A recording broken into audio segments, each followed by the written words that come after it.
Weddings in Mill Creek had always been an event. In a town of just over 20,000 people, tucked away in the hills of western Oregon, news spread faster than summer forest fires, especially when it came to the union of Lisa Meyer and Ethan Foster, a couple many considered perfect. The morning of May 12, 2023, was cloudless, as if nature itself had blessed the upcoming ceremony. Lisa sat in front of the mirror in the small room of Holy Trinity Church while the makeup artist finished the last touches. At 32, she looked younger, big brown eyes, light freckles on her nose, and a soft smile that made Mill Creek High School students look forward to her literature classes. "Are you nervous?" asked Cheryl Meyer, adjusting her daughter's veil.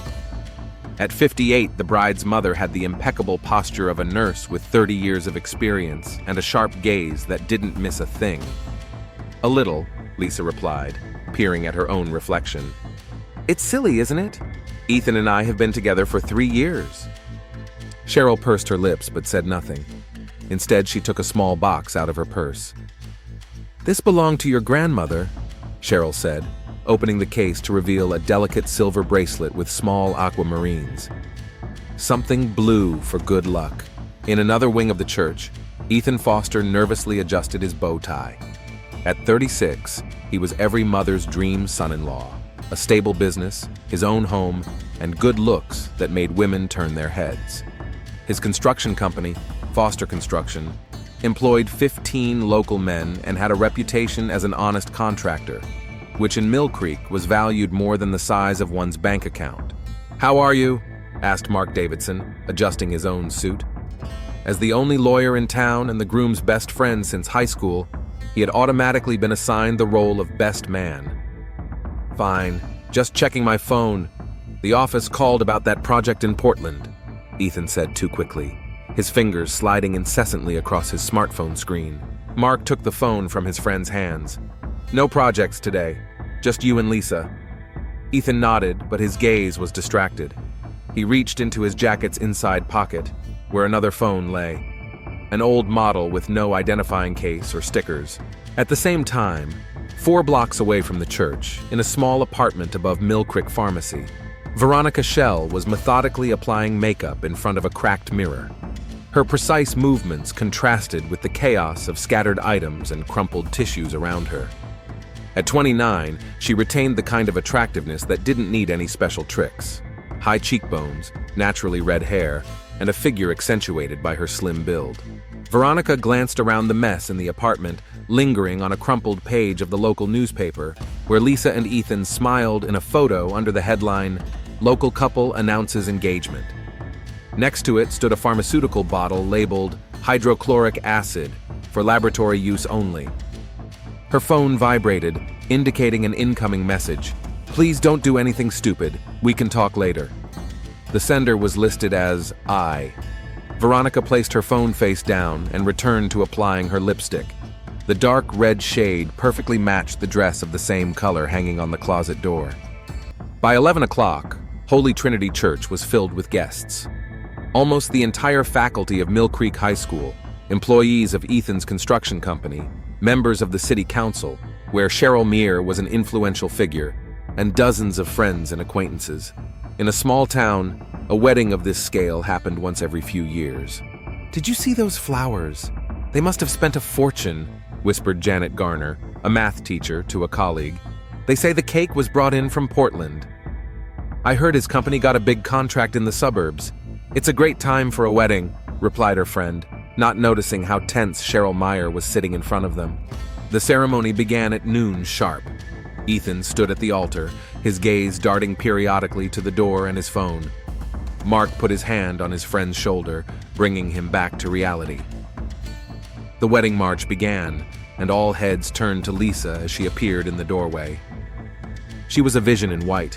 A simple dress with lace sleeves emphasized her natural beauty, and her eyes shone with that special light that only appears in the happiest moments of life. Led by her elderly uncle, Lisa's father had died of a heart attack 5 years ago. She moved slowly down the aisle, nodding to familiar faces. Ethan looked at the bride approaching him, and a smile lit up his face, though it didn't reach his eyes. Only Mark noticed his friend's trembling hands. Dear friends and family, we are gathered here today, began the gray-haired pastor as Lisa took her place next to the groom. Everything was going perfectly, just like in a romantic movie. The exchange of vows, tears of happiness, perfect lighting through the stained glass windows. No one noticed how the side door at the back of the church quietly opened, and a woman in a scarlet dress entered. If anyone knows of any reason why these two cannot be joined in marriage, speak now or forever hold your peace, the pastor said the traditional phrase, waiting only for a formal pause before continuing. I know the reason, a voice cut through the silence, calm and clear. 200 heads turned in unison toward the center aisle, where Veronica Schell stood. In one hand, she held a bouquet of red roses, in the other a bottle with no label. Veronica, Ethan breathed, taking a step forward. Lisa looked from the stranger to her fiancé in confusion. Do you know her? She asked. But the answer was already written on Ethan's pale face. He knows me more than just a little, Veronica said, slowly moving down the aisle. Isn't that right, dear? Tell them where you were last night. Or would you rather I show them the photos? Cheryl Meyer rose from her seat. Whoever you are, I'm calling the police. Mom, wait! Lisa held her mother's arm, her eyes fixed on Veronica. What is she talking about, Ethan? Time seemed to stand still. Mark took a step forward, trying to stand between Veronica and the couple at the altar, but it was too late. With unexpected speed, Veronica threw the bouquet aside and splashed the contents of the bottle in Lisa's direction. The sound was almost silent, just a splash of liquid followed by a scream that made the blood run cold. Lisa fell to her knees, her hands covering her face in a desperate attempt to protect it, but the acid was already eating away at her skin, the fabric of her wedding dress, and, worst of all, the left side of her face. Screams, panic, people rushed to the exits and at the same time to the bride. Ethan froze in horror, unable to move. Only Cheryl, with the professional speed of a former nurse, was next to her daughter, shouting, "Water, right now, and call an ambulance!" Mark grabbed Veronica's arms, holding her in place, even though she wasn't trying to run away. Her face remained surprisingly calm, almost detached. He promised me, she said so quietly that only Mark could hear. He said he still loved me, that it was all just about the money. Chaos grew. Someone brought water from the church kitchen, and Cheryl methodically poured it over her daughter's burned skin, whose screams gradually turned into shock. The bride, who just a minute ago had been the picture of happiness, was now writhing on the church floor, her white dress covered with brown stains from acid and blood. "Help me!" Cheryl screamed, but Ethan stood motionless, his gaze shifting between his suffering bride and the woman in red, who was now being held back by two male guests. The sound of sirens grew closer. The small town of Mill Creek, Oregon, had just witnessed a tragedy that would forever change the lives of not only those directly involved, but the entire community. And Veronica Schell, still in her perfect red dress, looked straight at Ethan Foster and smiled. It was as if it were their little secret. Mill Creek County Hospital resembled a besieged fortress. For 24 hours after the attack, journalists from Portland and even Seattle tried to get comments, photos, and stories from medical personnel, despite the police cordon. The tragedy at the church, which reverberated throughout the county, turned an ordinary wedding into a regional sensation. "Acid attack out of jealousy," screamed the headlines of online publications. On the second floor of the hospital, in the intensive care unit, time was measured by IV drips and monitor readings. Lisa Meyer was under the influence of strong painkillers, her face and neck hidden under special bandages. Second and third degree burns covered the left side of her face, neck, and shoulder. Doctors spoke of a long recovery, a series of plastic surgeries, and even the possible loss of vision in her left eye. "How long will it take to fully recover?" Cheryl Meyer asked Dr. Patterson, the hospital's chief surgeon. She had not left her daughter's side since the attack, and only her professional experience as a nurse helped her maintain a calm exterior. "There may never be a full recovery, Mrs. Meyer," the doctor replied quietly. "We are doing everything we can, but the concentration of acid was high, and the time it was in contact with the skin was sufficient to cause irreversible damage." We are consulting with the burn center in Portland about the possibility of transferring Lisa there for specialized treatment. Cheryl nodded, her eyes dry but red from a sleepless night. What about that woman? The one who did this to my girl? In another wing of the same building, in a small waiting room, Ethan Foster sat with his head in his hands. His once perfect wedding suit was rumpled and stained, his bow tie was gone, and his eyes were red from crying or lack of sleep, perhaps both. Mark Davidson stood nearby, answering calls and sending messages from time to time. They still won't let me see her, Ethan muttered. Cheryl said I'm the last person Lisa wants to see when she wakes up. Mark sighed. Cheryl's not herself right now. Give her some time. Time? Ethan raised his head, his eyes filled with anguish. You saw what happened. You saw her face. I stood there like a damn statue and did nothing. No one expected that, Mark replied. But we need to talk about Veronica. The police want to take your statement. They've detained her for 48 hours, but they need more information before they can press charges. At the mention of Veronica's name, Ethan flinched. I can't. Not now. You have to, Mark whispered, despite the empty room. She said a lot, Ethan. About you, about the money, about your relationship. If you don't give them your side of the story, they'll only believe her. At the same time, at the Mill Creek Police Station, Police Chief Robert Higgins was reviewing the preliminary report. Veronica Schell sat in the interrogation room across the glass, still wearing the same red dress, though now wrinkled and with handcuff marks on her wrists. She had not asked for a lawyer and, surprisingly, showed no signs of remorse or hysteria. What do we know about her? Higgins asked his deputy. Veronica Schell, 29 years old, has worked as a pharmacist at the Mill Creek Pharmacy for the past 4 years. Prior to that, she worked in Portland for 2 years. Clean record, no arrests. Neighbors describe her as quiet and polite. Lives alone, parents in Idaho. Presumably got the acid from work. They use it for some lab tests. What about her connection to Foster? She claims they've been in a relationship for the last 18 months. They were meeting in secret because he was engaged to Meyer. She says Foster promised to break off the engagement and marry her, but instead he rushed into the wedding because of some financial circumstances. Higgins rubbed his nose. Any proof? Phone records confirm hundreds of calls and messages between them. She has dozens of photos of them together on her phone, including some rather intimate ones. And there's a recording of their last conversation 2 days before the wedding, where he actually talks about his feelings for her and explains the wedding as a business decision. The police chief looked at the woman behind the glass. She sat upright, almost motionless, and something about her calmness disturbed the experienced police officer more than any hysterics. Charge her with aggravated assault with a dangerous substance, and start checking Foster's history. If what she says is true, we have a motive. Meanwhile, in the hospital ward, Lisa Meyer was slowly regaining consciousness. Through the fog of painkillers, she tried to focus her gaze on the ceiling, not quite understanding where she was or what had happened. Despite the medication, the pain throbbed beneath the bandages, reminding her of what had happened. Lisa, sweetheart, her mother's voice penetrated the fog. You're in the hospital. Everything will be okay. Mom. Lisa's own voice sounded foreign and hoarse. My face. I can feel... Hush, don't try to talk. Cheryl took her daughter's hand, avoiding touching the injured areas. Dr. Patterson said you need rest. Ethan? Where's Ethan? The question came out with difficulty, each word echoing in pain in her damaged skin. Cheryl hesitated. He's waiting outside. Do you want me to call him? Lisa tried to nod, but the movement caused a new wave of pain. Yes, she whispered.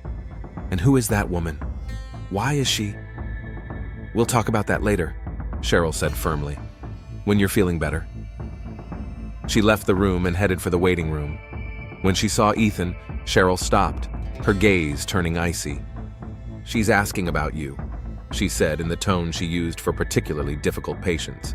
You have 5 minutes, and I advise you to think carefully about what you're going to say to her. Ethan stood up, looking for a moment like a little boy facing a stern teacher despite his height. Cheryl, you don't have to explain to me, the woman interrupted. Go, she's waiting. Go. Mark touched his friend's shoulder. "Do you want me to come with you?" Ethan shook his head and headed for the ward. With each step, his movements became slower, as if gravity were increasing. At the door to the ward, he stopped, took a deep breath, and entered. The sight of Lisa hooked up to IVs and monitors, half her face bandaged, was more powerful than he had expected. Ethan froze in the doorway, unable to move closer. "Ethan?" Lisa's weak voice made him flinch. "I'm here," he said, approaching her and gently taking her hand. "Lisa, I'm so—" "Who is she?" Lisa interrupted him. "That woman, you know her." It wasn't a question, but a statement. Ethan felt the walls of the room closing in on him. He had rehearsed this conversation dozens of times over the past few hours, but now all the words he had prepared had vanished. "Her name is Veronica," he began, his voice trembling. You slept with her," she said, again not asking a question. Ethan closed his eyes. "Yes," Lisa's only visible eye, filled with tears that burned the inflamed skin around the bandages. "How long?" "Lisa, that's not important right now. You need to—" "How long?" Each word was a separate sentence. Ethan lowered his head. "A year and a half." The silence that followed this confession was deafening. The monitors continued to beep, the IV drip methodically counting the drops, but between them, it was as if a chasm had opened up. "All this time," Lisa whispered, her voice full of pain, and not just physical. "While we were planning our wedding, choosing a house, talking about children, I was going to end it with her," Ethan tried to explain. I love you. It was a mistake." Lisa turned away as far as the bandages would allow. "Go away. Lisa, please. Go away." The scream caused a new wave of pain, and the monitor beeped more frequently. A nurse rushed into the room, followed by Cheryl. One glance at the situation was enough for Lisa's mother. "Get out of this room," she said with icy fury, "and out of our lives." Ethan backed toward the door while the nurse checked Lisa's vitals and administered an additional sedative. Mark was waiting for him in the hallway, looking worried. "What happened? I heard screaming." "I ruined everything." Ethan leaned against the wall. "It's over, Mark. She knows and she hates me, just like Cheryl." "Did you tell her about the baby?" Mark asked cautiously. Ethan looked at his friend in surprise. "What baby?" "Veronica told the police she's pregnant with your child." Ethan's world came crashing down around him. At the police station, Veronica Schell was formally charged with aggravated assault, resulting in serious bodily injury. The judge set bail at $500,000, an exorbitant amount for a pharmacist with a slightly above-average salary. "Do you have anyone who can post bail?" asked the court-appointed lawyer, a young man clearly overwhelmed by the seriousness of the case and the attention of the press. "No," Veronica replied, "but it doesn't matter. I did what I had to do." "Miss Schell," the lawyer lowered his voice, "you are facing up to 20 years in prison. Your pregnancy may mitigate the sentence, but it will not spare you a significant term. Do you understand that? 20 years so that she can look in the mirror every day for the rest of her life and see what she did to me and my child." Veronica showed emotion for the first time, her eyes flashing. "That's a fair price." The lawyer backed away, not knowing how to respond to such a combination of calculation and despair. In the hospital, Lisa fell into a restless sleep under the influence of sedatives. Cheryl sat nearby, scrolling through the news on her tablet. Every article, every report reminded her of the tragedy that now defined her daughter's life. "Cheryl?" A quiet voice from the door made her turn around. Mark Davidson stood in the doorway, looking as exhausted as everyone else involved in the story. "If you're here on behalf of Ethan—" "No," Mark interrupted. "I'm here on my own behalf, as a friend of the family and as a lawyer. We need to talk about what happens next." "What happens next?" Cheryl smiled bitterly. "My daughter is crippled. Her life is ruined. What could possibly happen next?" Mark stepped closer, his voice still quiet but firm. "A trial, compensation, reconstructive surgery, things that aren't covered by insurance. We can file a civil suit not only against this woman, but possibly against the pharmacy where she got the acid. And you want to represent us?" "If you'll let me. For free," he added, seeing the skeptical look on Cheryl's face. "I can't fix what happened, but I can help ensure that Lisa gets the best treatment and future rehabilitation." Cheryl studied his face, as if trying to discern hidden motives. "Why? You're Ethan's best friend. Why are you helping us against him?" "I have nothing against Ethan," Mark replied gently. "I'm just on Lisa's side. I always have been." There was more to those words than he was willing to admit. Cheryl noticed, but decided not to comment. Instead, she nodded. "We'll talk about this when Lisa is in a position to make decisions." "Sure." Mark turned toward the door but paused. "One more thing. The police want to take a statement from Lisa as soon as the doctors allow it. Veronica claims that Lisa knew about their relationship with Ethan." "What?" Cheryl exclaimed. "That's absurd. My daughter would never—" "I know," Mark agreed. "But that's her version and they have to check it out." After Mark left, Cheryl returned to watching her sleeping daughter. Her gaze fell on Lisa's small purse, which had been given to her at the church. Should she? Cheryl hesitated only for a moment before opening the purse and checking the contents of her daughter's phone. Maternal concern or invasion of privacy? At that moment, the line between the two seemed insignificant. Ethan's name appeared frequently in the call and message logs, as expected from a couple planning a wedding. Nothing suspicious, until her gaze fell on a series of missed calls from an unknown number, dated from the last 2 weeks before the wedding. With trembling fingers, Cheryl dialed the number. After 3 rings, a woman's voice answered. "Lisa? Did you finally decide to talk?" Cheryl froze. It was Veronica Schell's voice. "Hello? Lisa, I know it's you." "This isn't Lisa," Cheryl said slowly. "This is her mother." There was a pause. Then Veronica laughed softly. "Then you should know the truth too, Mrs. Meyer. Ask your daughter about Ethan's financial problems and why she was in such a hurry to get married despite my warnings."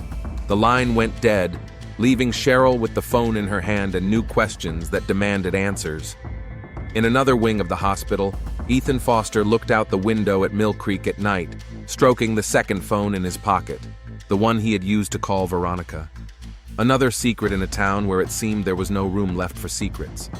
2 weeks after the attack, Lisa Meyer was transferred from the intensive care unit to a regular ward. The first stage of her burn treatment was complete, but she still had a long road ahead of her, a series of reconstructive surgeries, physical therapy, psychological rehabilitation.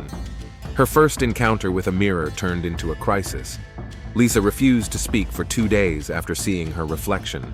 The left side of her once attractive face was now an uneven map of scar tissue. Red and pale areas alternated, and her skin looked both stretched and wrinkled.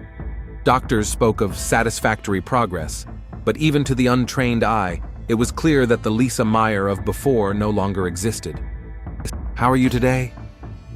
Cheryl entered the ward with a bouquet of fresh flowers to replace yesterday's. Every day, someone from Mill Creek sent flowers, cards, and small gifts. Lisa's room resembled a flower shop. "The same," Lisa replied, without taking her eyes off the window. Over the past few weeks, she had learned to speak without moving the left side of her face, which gave her speech a strange asymmetry. "Dr. Patterson said I'll be discharged in 3 days." In the office of the construction company Foster Construction, Ethan was looking over financial reports, although the numbers were blurring before his eyes. The last 2 weeks had turned into a living nightmare. Clients were canceling contracts, unwilling to do business with a man whose personal drama had filled the local news. The bank was hinting at a review of the credit line terms. His personal phone rang. Mark's name appeared on the screen. "What?" he replied wearily. "I need to talk to you." Mark's voice sounded tense. "In person, now."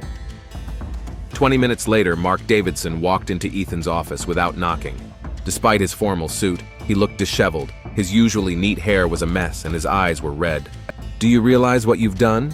he asked, without greeting him. "Thanks for your support, buddy. Glad you're on my side." "On your side?" Mark smiled bitterly. "Ethan, I've been on your side for 20 years. In high school, in college, when you decided to come back here and start a business. I supported you when you started dating Lisa, even though it was—" He trailed off. "Although what?" Ethan leaned forward. Finish your sentence. Mark looked away. It doesn't matter. What matters is what's happening now. Have you heard the news? What news? That my clients are leaving me? That Weitzman withdrew his funding? That my business is collapsing? The first test confirmed that Veronica is pregnant, Mark said. She's really expecting a baby, and she's willing to take a paternity test as soon as possible. Ethan covered his face with his hands. God. And she's given new testimony about your relationship, about what you promised her, about the money you borrowed from her. What?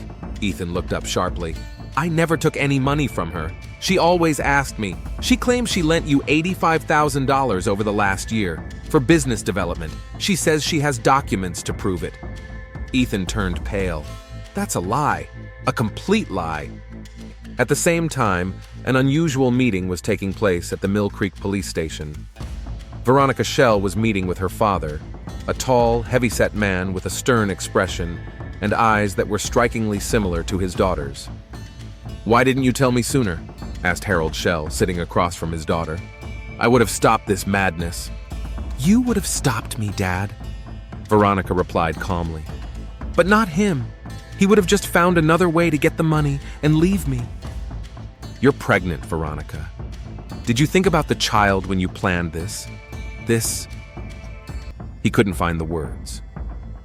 That's exactly why I did it. Veronica leaned closer. So that my child wouldn't grow up knowing that his father is a coward and a liar who abandoned us for money. Now everyone knows who Ethan Foster is. And everyone knows who Veronica Schell is, her father remarked bitterly. The woman who disfigured an innocent teacher out of jealousy. She wasn't innocent. Veronica's eyes narrowed. I called her, Dad, many times. I tried to tell her about Ethan and me, to warn her. But she wouldn't listen. She knew he was using her for her mother's money and her connections on the city council, and she was going to marry him anyway. At the hospital, Lisa sat across from Mark Davidson, studying the documents he had brought her. A civil suit against Veronica Schell, Mill Creek Pharmacy, and possibly Ethan Foster, seeking compensation for medical expenses, pain and suffering, and loss of earning capacity. $1 million? Lisa looked up. That's a lot. That's the minimum you'll need, Mark replied seriously. Reconstructive surgery, physical therapy, psychological support, plus you won't be able to return to teaching anytime soon, and possibly never. Lisa shuddered.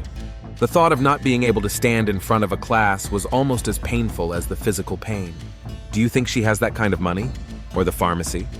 The pharmacy has insurance, and Veronica, let's just say her family isn't poor. Her father owns a construction company in Idaho. That's strange, Lisa said thoughtfully. Ethan never mentioned that Veronica's father was in the same business. Because Ethan didn't tell me much, Mark paused. Lisa, there's something you need to know about Ethan's financial situation and why he was in such a hurry to get married. Lisa listened without interrupting as Mark told her about the difficult situation Ethan's company was in, about his debts, and how he had manipulated both her and Veronica for money. With every word, her face showed more and more shock. He used me? She asked quietly when Mark finished. All this time?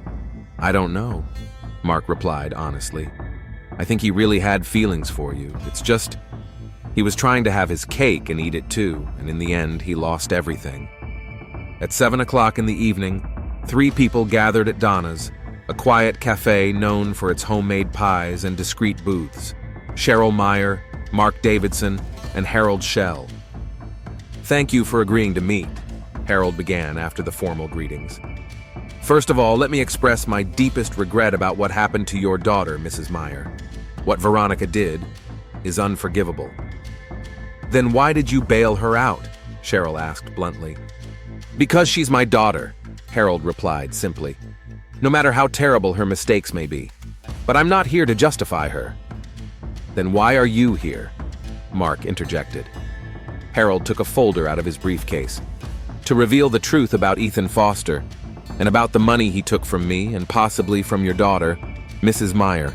He opened the folder showing bank statements, receipts, and copies of checks. $85,000 in the last year, he explained, supposedly for business development, in reality to cover his debts. And I suspect your daughter also invested money in him, though she may not have known where it was really going. Here's a copy of the agreement between me and Foster. Harold placed another document on the table. Look at Clause 5. He promised to marry my daughter in exchange for financial support and forgiveness of the debt. Cheryl gasped. He was selling himself? He was selling everything he had, Harold remarked bitterly, including his relationships. Veronica was madly in love with him. I knew he wasn't right for her, but she insisted, and then I found out he was seeing your daughter at the same time, so I decided to check him out. I offered him a deal, thinking he'd turn it down and prove himself a decent man. My private investigators found at least 3 other women in Portland and the surrounding area who he borrowed money from under various pretexts over the past 2 years. If what you're saying is true, Mark said, we can add charges of fraud and financial misconduct to the lawsuit. And I'm willing to testify, Harold added, in exchange for one favor. Talk to your daughter, Mrs. Meyer. Convince her not to seek the maximum punishment for Veronica. I'm not asking for forgiveness or for the lawsuit to be dropped. Just a little leniency. Veronica is pregnant, and that child shouldn't grow up without a mother. Cheryl was silent for a long time, then nodded. I'll talk to her, but the decision will be Lisa's. The next morning, Mill Creek woke up to the news. Ethan Foster had been arrested on charges of fraud and financial misconduct.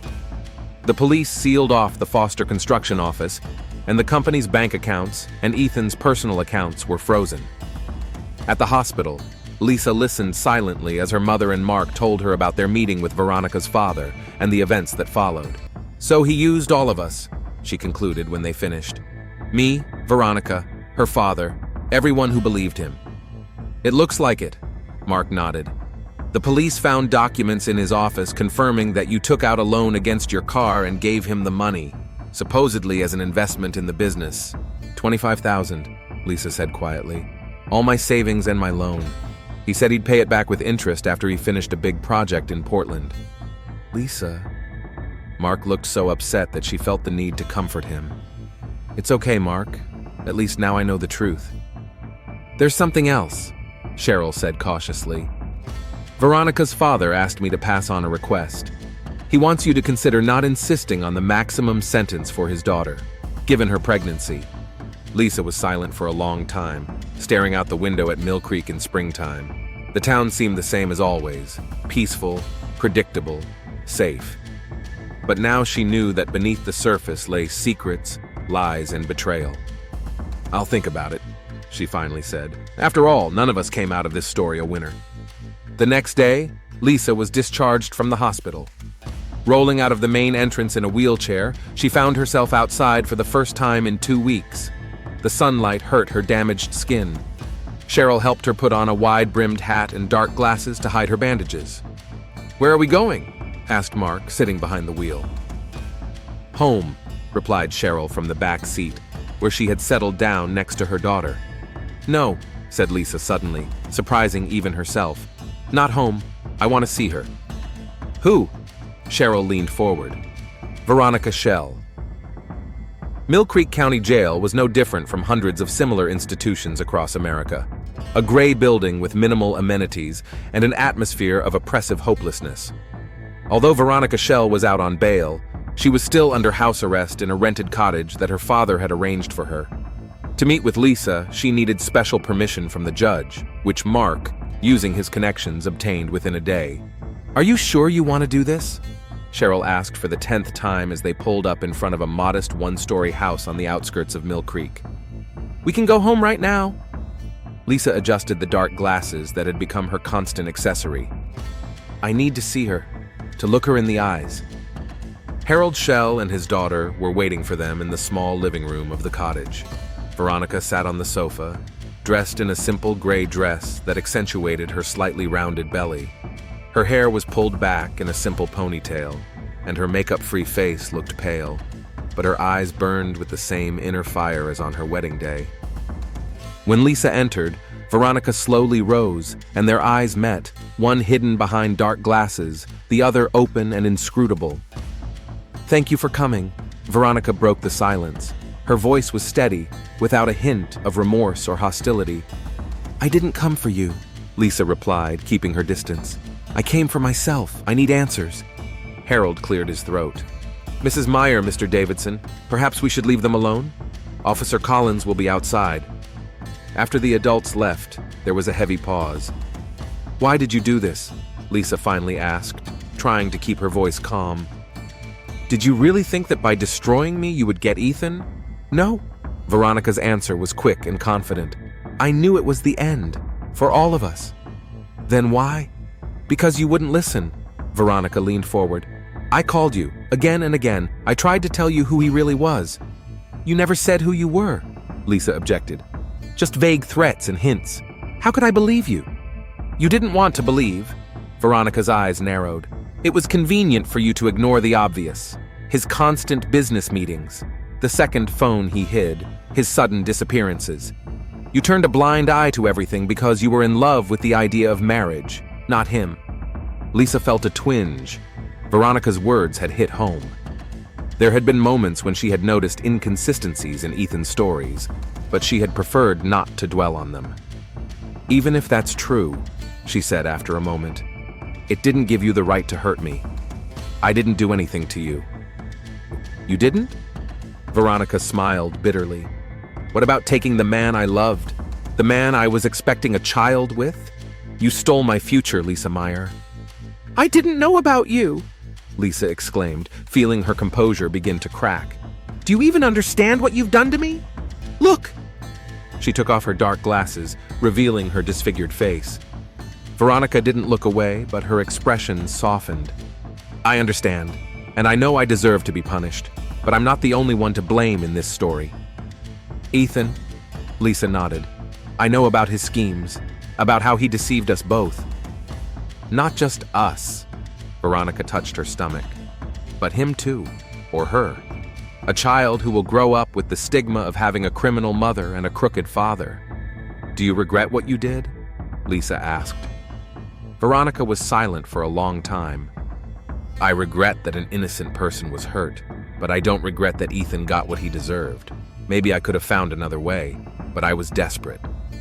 Desperation doesn't justify such cruelty, Lisa said quietly. No, Veronica agreed. It doesn't. I'm not a monster. I'm a person who made a terrible mistake in a moment of profound pain. Your father asked for leniency, Lisa finally said, for the sake of the child. I'm not asking for that, Veronica said quickly. Whatever you decide, I will accept the consequences of my actions. There's something else, Veronica added. Ethan, he didn't just lie to us. He threatened me when I said I was going to tell you everything. He said no one would believe me against him, that he would destroy my reputation, make me look crazy. I was afraid of him, Lisa.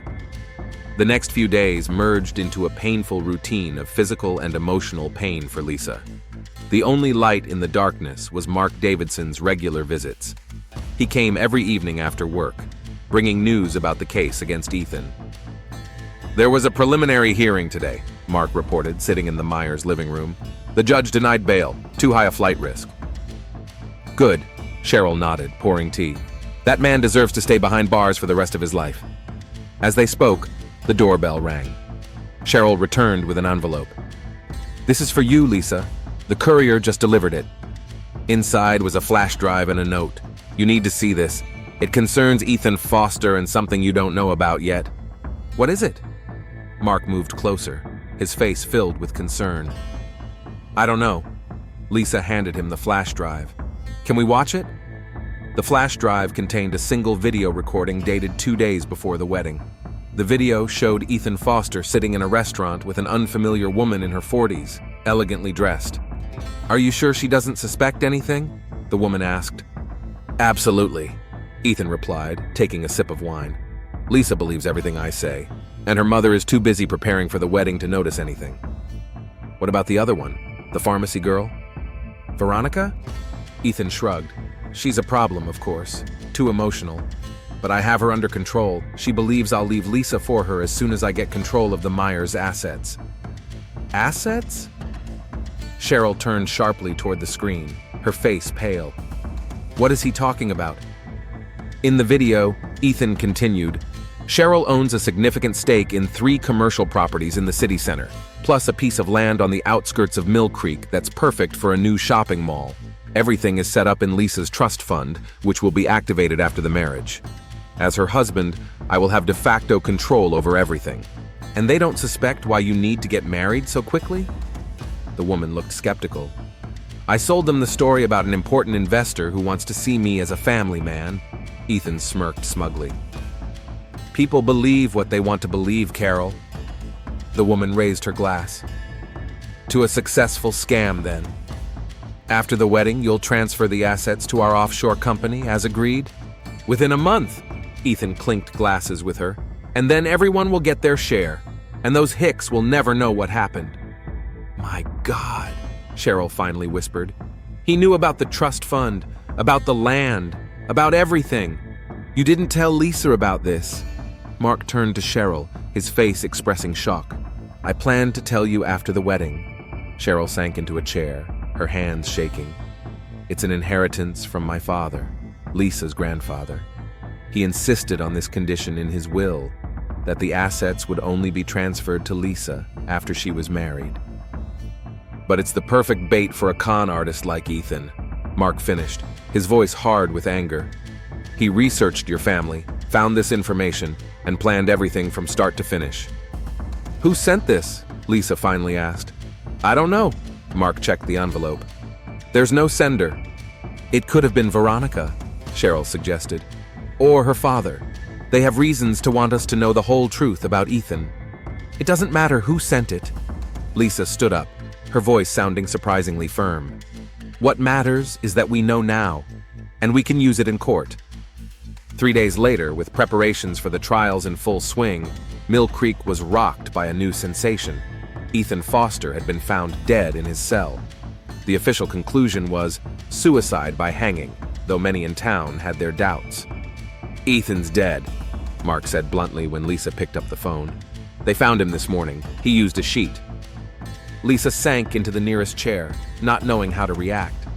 Part of her felt a strange sense of relief, but another part felt empty, as if his death had robbed her of the chance to ever get real answers. Are you okay? Mark asked after a long pause. I don't know, she replied honestly. I feel nothing. It's like he was already dead to me. Ethan's death complicates things, Mark explained when he arrived. The criminal case against him will be closed, but the civil suit may be redirected against his estate and company. If there's anything left, Cheryl remarked, after all his debts and schemes. This is where it gets interesting. Mark pointed to one of the documents. I did some preliminary investigation. It looks like Ethan managed to transfer significant amounts of money to offshore accounts, as he planned with that woman, Carol. What about the lawsuit against Veronica? Lisa asked quietly. Mark hesitated. That's up to you, Lisa. We can proceed as planned. Or, given the new circumstances, you may wish to reconsider your position. How? Asked Cheryl, clearly not enthusiastic about the idea of showing mercy. We could agree to a deal. Veronica admits guilt, pays compensation, but gets a minimal sentence or probation. That would spare Lisa from having to go through a public trial. I need to think about it, Lisa finally said. This isn't a decision that can be made on the spur of the moment. But not too much time, Mark added. The police want to talk to us tomorrow. They have questions about Ethan's death. Questions? Cheryl asked, alarmed. What questions could there be? He killed himself. It's not that simple. Mark looked uncomfortable. The preliminary investigation revealed some inconsistencies. The surveillance cameras weren't working before his death. The guard can't explain where he was. And there are witnesses who claim to have seen a visitor leaving the prison at around the same time. You think he was murdered? Lisa leaned forward, her only visible eye widening. I don't think anything, Mark replied cautiously. I'm just saying that the police are investigating, and they want to talk to anyone who had a conflict with Ethan. The next morning, the police arrived at the Myers house. Detective Rodriguez, a short man with attentive eyes and impeccable manners, listened patiently to their statements, paying particular attention to the information about the video recording and Carol. Can I get a copy of that recording? He asked when they were finished. Of course. Lisa handed him the flash drive. Do you think it's connected to Ethan's death? Anything is possible, the detective replied evasively. We're looking into all possibilities. As he was about to leave, he turned back at the door. One more question, Miss Meyer. You visited Veronica Schell 3 days ago. What did you talk about? Lisa tensed. Is this related to the case? Possibly. The detective shrugged. Miss Schell was the last person to visit Ethan Foster in prison the day before he died. 6 months later, Mill Creek looked much the same. The same neat streets, the same measured pace of life, the same friendly faces of neighbors. But for Lisa Meyer, everything was different. The fourth reconstructive surgery had brought noticeable improvements.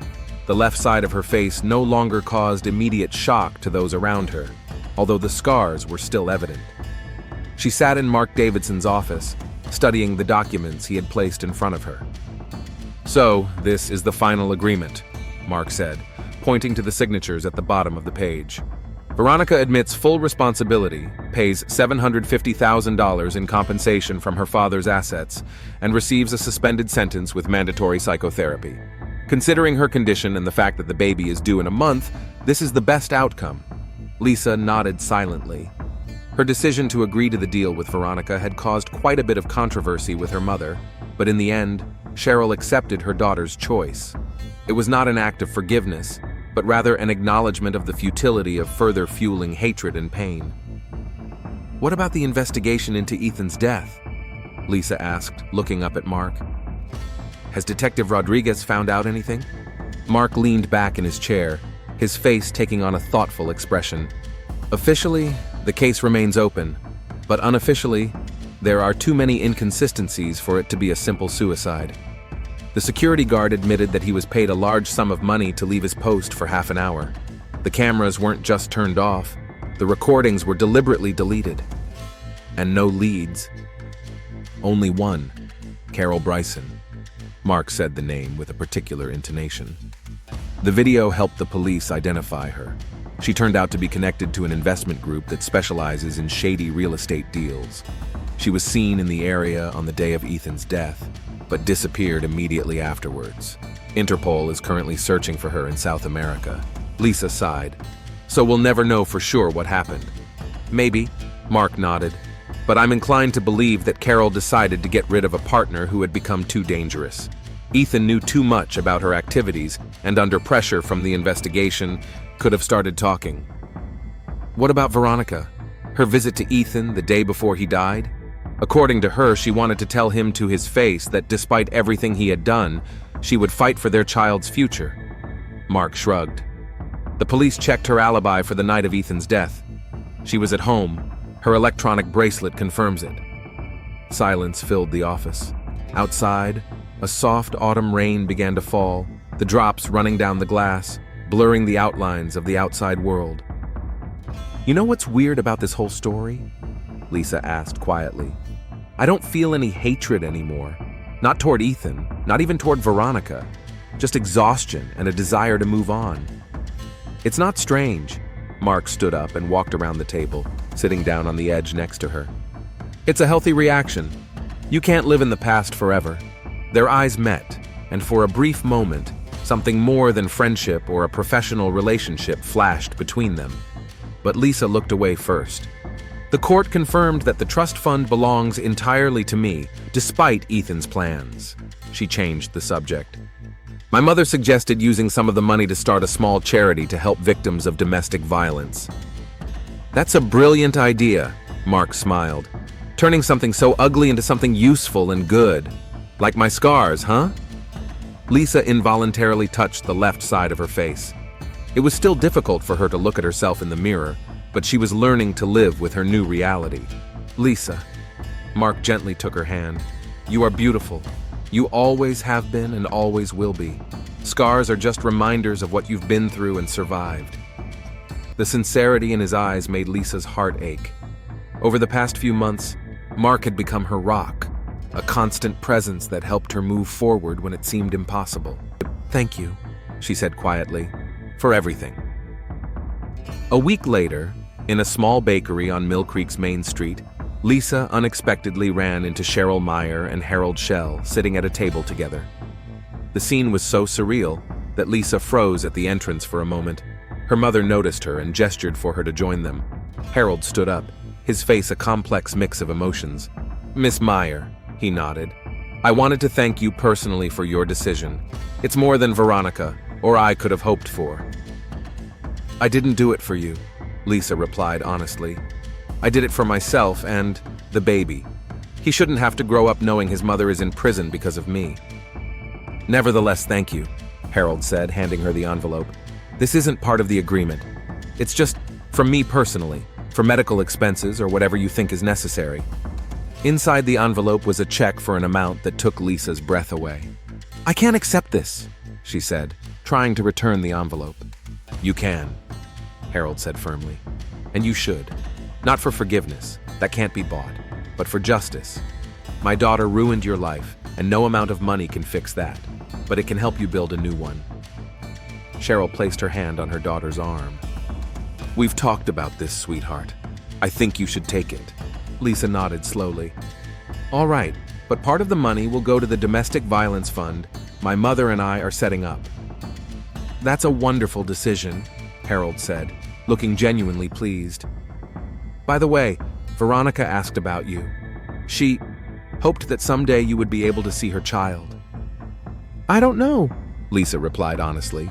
"Right now it seems impossible, but maybe with time—" "We have plenty of time," Harold nodded. "Now, if you'll excuse me, I have a meeting at the bank." When he left, Lisa turned to her mother. "What was that? Are you and Veronica's father together?" "Not together," Cheryl corrected, blushing slightly. We both got caught up in this situation against our will, and we're both trying to protect our daughters. That creates a certain bond." "A bond," Lisa repeated with a slight smile. For the first time in months, the smile didn't make her feel uncomfortable or hurt. A month later, on a quiet Sunday morning, Lisa stood in front of Holy Trinity Church, the place where her life had changed forever. She hadn't been back since that day, but now she felt ready to face the demon from her past. Inside, it was empty and quiet. Sunlight streamed through the stained glass windows, creating colorful patterns on the floor, the very floor where she had writhed in pain 6 months ago. Lisa slowly walked forward and sat down in the front row. She didn't know how long she sat there, lost in her thoughts, when she heard footsteps behind her. "I knew I'd find you here." Mark's voice was soft, almost cautious. "Veronica gave birth last night. A boy, healthy, 3.5 kilograms. Lisa nodded without turning around. "What did they name him?" "Michael." Mark sat down next to her. "Not after Ethan, thank God." "That's a nice name." Lisa finally turned to him. "Thanks for telling me. I thought you'd want to know." Mark took her hand. "Lisa, I wanted to ask you something. Or rather, tell you something. These months have been the hardest of your life, I know. And maybe now isn't the best time, but..." He took a deep breath. "I love you. I think I've loved you since high school. And if you'll let me, I'd like to be there for you. Not as a lawyer, not as a friend, but as a partner," Lisa finished for him. She looked at him for a long time, her eyes revealing the complexity of her emotions. "Mark, I don't know if I'm ready. After everything that's happened, it's hard for me to trust anyone, even myself." "I understand," he said, not letting go of her hand. "And I'm willing to wait as long as it takes. What if I'm never ready?" "Then I'll be there as a friend," he replied simply. "Lisa, I'm not Ethan. I'm not trying to get anything from you. I just want you to be happy, with someone or without anyone." His sincerity touched her heart. Perhaps it was too early to talk about love or relationships. Perhaps these wounds would never fully heal. But at that moment, sitting in an empty church next to a man who had seen her at her darkest and still found her beautiful, Lisa felt that the future wasn't as hopeless as it had seemed before. "I can't promise anything," she said quietly, "but I want to try. Slowly, slowly," Mark repeated with a gentle smile. "I'm in." They left the church together on an autumn day filled with cool air and subdued light.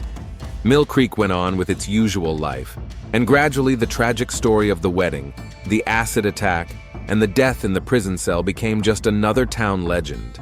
For Lisa, the story would never be just a legend. She would see its reflection every time she looked in the mirror. But today, for the first time in a long time, she was looking forward, not backward. And the future, though uncertain and full of challenges, no longer frightened her. "You know," she said when they reached the park in the center of town, "I think someday I'll be able to see Veronica's child. Not now, but someday." "That will be a big step," Mark remarked. "Yes," Lisa agreed, "but maybe that's what true justice is. Not revenge, not punishment, but a chance for all of us to move on, despite the scars we carry." They sat down on a bench, watching the leaves fall from the trees. One season ending, another beginning. An endless cycle of renewal that all living things are subject to, even people with broken hearts and scars on their faces.